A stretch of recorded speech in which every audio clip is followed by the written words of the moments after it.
Hey guys, welcome to the channel. I'm Zemo, the Grim Daddy himself, and today we're talking about the February 2024 developer update. Now, as you've probably already seen, lots of people have very strong opinions about this update because it is a very killer-sided one. There's a lot of buffs for killers and a lot of changes to killers in this update, and we're going to discuss them and talk about whether we, or rather I, believe that they should have been done or if they're a bit heavy-handed or not strong enough. Now, first off, the first killer that they're talking about is Pig. In the shocking turn of events, we have decided to buff the Pig. More specifically, we have to improve both the Pig's ambush and crouch abilities. The goal of this is change to make her ambush and stealth abilities more useful and make her less reliant on reverse bear traps.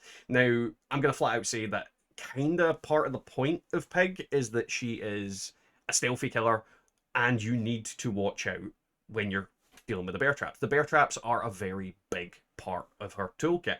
And quite frankly, when it comes to playing Pig, it buys you a lot of time during the match. So, great. Definitely her ambush ability needs a buff. But I don't think, in turn, that reverse bear traps need to be nerfed. So it's a little bit of a shit sandwich here. Now, what they've done is increased an ambush duration to 2.3 seconds. It was 2 seconds. Increased ambush successful attack cooldown to 2.7 was free. And the missed cooldown to 1.5 when it was 2. When she is crouched, her movement speed has went up to 3.8 meters per second instead of 3.6. And they have decreased the time taken to crouch by, well, to 1 second. It was 1.3. The Pig can also no longer see the auras of jigsaw boxes, and reverse bear traps now have a base timer of 3 minutes, and it was 2.5 minutes that it was before. So what they've put down here is the Pig can now cover 15% more ground with her ambush attack, making it harder for survivors to break away from the loop. We've also made missed attacks less punishing, blah blah yada yada. And then they've changed a bunch of her add-ons involving the decreasing crouch time. Basically, they've made a bunch of add-ons sort of base kit. Now, my general thoughts in this is that Pig is not the strongest killer, but if you play Pig well, Pig is actually quite difficult to play against. Granted, her ambush is kind of dog water, and I think that, like, the buffs to that are great. I think reducing the ability of the bear trap side of it, I think it's a bad move because I don't think the bear traps are OP. I've never went against a Pig and thought, oh no, these bear traps. In fact, I've never really consistently died to the bear traps. More often than not, I get the fucking thing off. More often than not, I get the bear trap off and Pig has to down me herself manually and hook me. So I just feel like the bear traps are a consistent and quite good way of slowing things down, but you've just removed basically 30 seconds of pressure from the whole bear trap shenanigans. And the fact that Pig can't see the boxes means that she can't figure out where people are going. And even then, if you're a Pig main, you're going to know where the boxes spawn on a lot of maps. So I don't think the aura thing is as much of a nerf as they think it is, but at the same time, for people picking up Pig, it's more of a nerf because they don't really know the mechanics of her as well. Overall, I feel like it's not as good a buff as they think it is. I think it's more of a shit sandwich. You've improved her ability, which isn't great to begin with, but this buff could, in theory, make it, more usable. I would love to see that. But at the same time, you could end up making Pig worse overall. So I don't know. Until we get to play it, I'm leaving my opinion to myself in regards to whether it's a shit change or a great change. We'll just have to wait and see. Now, the next change we're going to discuss is for the Hag. So what they've done, and I'm going to go through all the changes rather than read the wall of text, they've increased the maximum teleport distance to 48 meters. It was 40. They've decreased Phantasm Trap setting time to 0.9 seconds, was 1 second. And they've also increased the time trigger. The Phantom Traps remain triggered by a second, so it was 5, it's now 6. Increased time to wipe away the traps by 0.5 seconds. It was 3.5, it's now 4. And then they've also decreased the base trap trigger range to 2.7 meters when it was originally 3. They've also changed the add-ons that make the traps trigger further away to the opposite. They trigger closer. So essentially, Hag's trigger range for his traps are more of a pinprick than a fucking wide area. And the reason for this is that sometimes when you trigger the traps, the hag isn't close enough to land a surprise hit, depending on what the survivor's doing, depending on where the traps are. So this, in theory, could work incredibly well to improve hag. I definitely think increasing the maximum teleport distance is a great one. But, it's hard to say how much of it will affect it. It's going to mess with people's muscle memory for a while, I expect. But we'll definitely see how that goes. But at the same time, Hag getting a little bit of love is definitely a good thing. She's one of those killers that is very underplayed. I don't see her very often and isn't always the most fun to go up against, but can be some of the funnest killers to go up against, I've found. I actually quite like Hag, I quite like playing her, and I quite like going up against her, but it really just depends on the playstyle, the build, and what you're doing in the map. So there's lots of different factors that wage into it, and I wouldn't say Hag is particularly OP, and I wouldn't say Hag is particularly underpowered either. I'd say they're quite a decent killer if the person who's using them is good at using them. Either way, I'm looking forward to these changes. I want to see how well it affects my gameplay with her. Now, this is the one that a lot of people have been crying about. Clown is getting a bunch of buffs, and they're increasing the after-piece antidote speed boost duration to 6 seconds. It was originally 5. They're also decreasing the after-piece antidote activation time to 2 seconds. Well, it's 2.5 seconds. Then they are increasing the base bottle carrying capacity to 6, was 4, and decrease the visual intensity of the afterpiece tonic effect to reduce motion sickness. Now, first off, the motion sickness one, I 100% think that is a great change. Maybe it'll make when you get hit by the bottles, maybe less effective, because a lot of the time you're kind of like, oh, I can't see crap. And I thought that was kind of part of it. But at the same time, if it's causing people motion sickness, and I've had issues with it myself where I'm like, oh, and it gives me some issues. I think that's a good change. I think for, accessibility, that's definitely a good change. But it's in some way might nerf them slightly. But I think accessibility is maybe more important than nerfing Clown just slightly, especially since they've buffed the other things. Because one of my biggest annoyances whenever I use the afterpiece antidote is I throw the bottle and then it just doesn't activate quick enough before I get there. This will probably allow me and my muscle memory to work quite well with it. So I'm looking forward to that part. The part that is scary, however, is the increased base bottle carrying capacity. Now, in most builds, most ways people play Clown, probably not going to be an issue.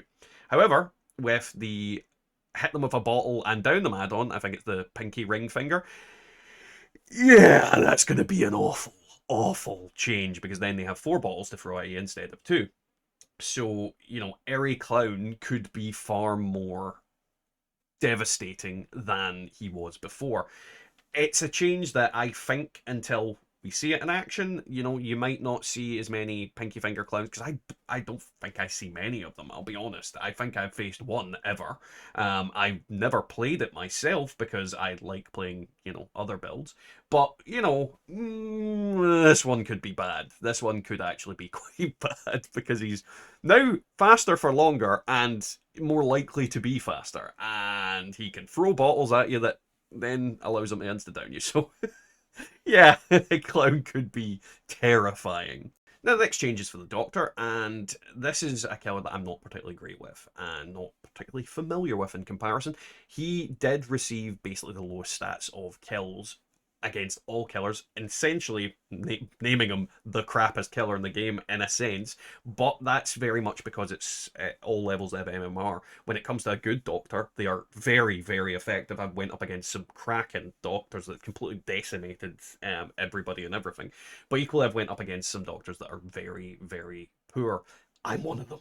I am a poor Doctor in this game. Don't get me wrong, I can consistently get wins and kills, but I'm not as effective at getting the shock therapy to land. Now, whether the increased shock therapy range going to 12 meters when it was 10.7 and the decreased shock therapy detonation delay going to 0.8 when it was 1 is going to make a massive difference to this character, I honestly don't know. And I would urge any people who consistently play Doctor, any Doctor mains, to leave a comment down below in regards to that and kind of enlighten me on how much this affects it, because part of me thinks this is going to mess up the muscle memory on the survivor and the killer side. as a killer, you might end up casting it further than the survivor is and not be able to get the hit with it. I could be wrong with it. It might actually be perfect, or survivors might overestimate how far you can land it. So I'm really not sure on this one. I think any change to the Doctor to make him more consistent and maybe more accessible to newer players would be great. But at the same time, I'm just not sure how much of a monumental change this is. I could be like completely underwhelmed by this, but in reality, it's a massive difference. Either way, leave a comment down below in regards to that. Now, we also have Demigorgon changes here, which decreases successful shred attack cooldown to 2.3 seconds, which was originally 3 seconds. This is apparently to bring it in line with the regular, like your M1's cooldown. So essentially, Demigorgon's going to be closer to a basic attack cooldown with his shred, which is going to encourage people to use it more, because I know a lot of people get angry at Demigorgons for using Save the Best for Last because it is just consistently better to M1 people in a lot of situations. But at the same time, if it encourages people to shred more often, yeah, I'm up for it. I think that's a good addition. I don't think Demigorgons receive much love in terms of balance and nerfs and changes and things in recent times. So it is interesting to see how this is going to affect it. And it's saying here that the Barb's Glasses and Blackheart add-ons have been adjusted to compensate now that part of their effects have been incorporated in the base kit. And it'll be interesting to see what they've changed that to, just to kind of figure out what's going on with that. Now, this is one of the biggest and most confusing changes in the entirety of this whole patch. The Huntress is getting a bunch of buffs. Now, what they're doing is they're increasing Huntress's base hatchet capacity to 7. It was 5. They're increasing the movement speed while holding a hatchet to 3.54 meters per second. It was 3.08. And increasing Huntress's wind-up speed by 10%. The Mana Braid and Fleur Babouche add-ons, which increase the hatchet wind-up speed, have had their effects reduced slightly to compensate. So, my first off opinion on this is that Huntress was fine. Straight up, Huntress was fine. Huntress is one of the most consistently used killers, and if you go up against a good Huntress, it is very difficult to do anything against them. Huntress is a very good killer. Increasing her hatchet capacity, while maybe not as, massive of a change as other things, the increased movement speed is. I mean, you're increasing her speed by what? So it's not quite that 15%. I'm just throwing 15% out there as a number, but you're increasing her base speed by a chunk when she's holding a hatchet. And quite often when I've played Huntress, sometimes what that would do is it means people could get round a corner before you could get them. With this extra speed increase, there's a chance they might not get those corners now. The wind-up speed being increased basically makes one of the add-ons essentially base kit. And to be fair, it's probably the hatchet one that's the base kit one as well. So I just don't understand this change.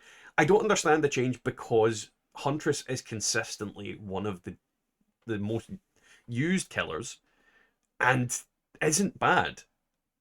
Like, if you go up against a bad Huntress, yeah, they're not going to be able to do anything. This isn't going to change that, though.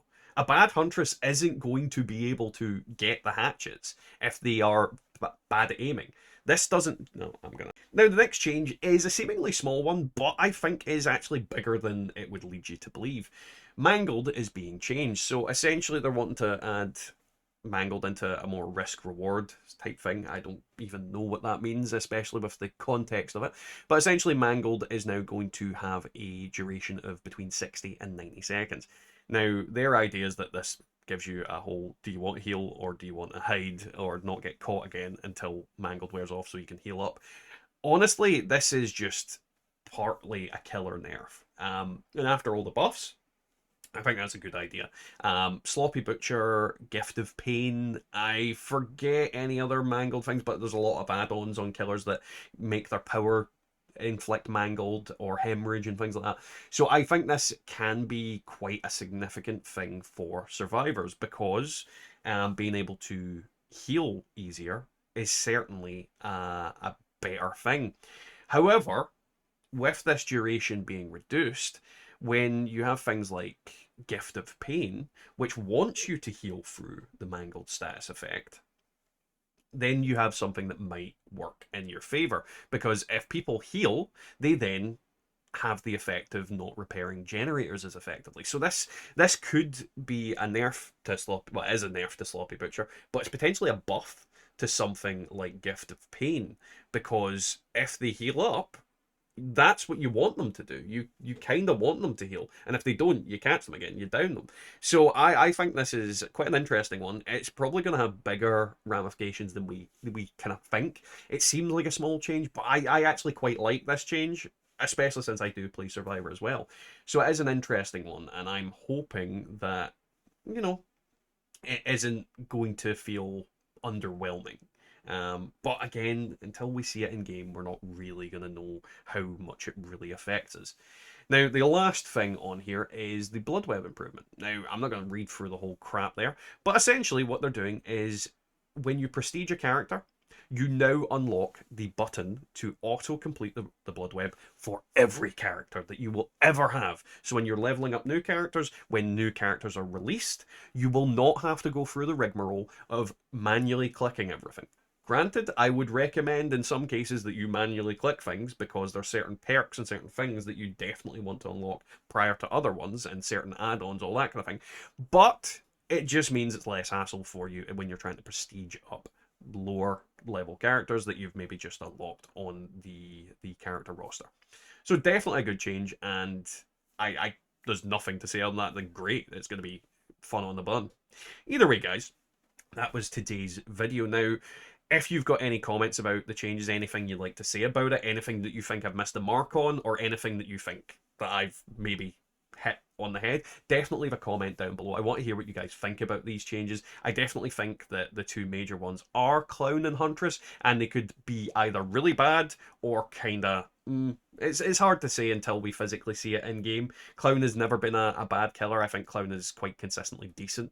Not the best, because he doesn't have that like extreme mobility like things like Wesker and whatnot, but at the same time he does have some really good strategies and really good builds, and Huntress is the same. I think those are the two that are really, really major changes in this, and I think they could either be very overtuned rather than undertuned. I think this is... I think maybe they've went in the wrong direction with these ones, but we'll have to wait and see in regards to that. Either way, guys, like, comment, subscribe, and we'll catch you next time.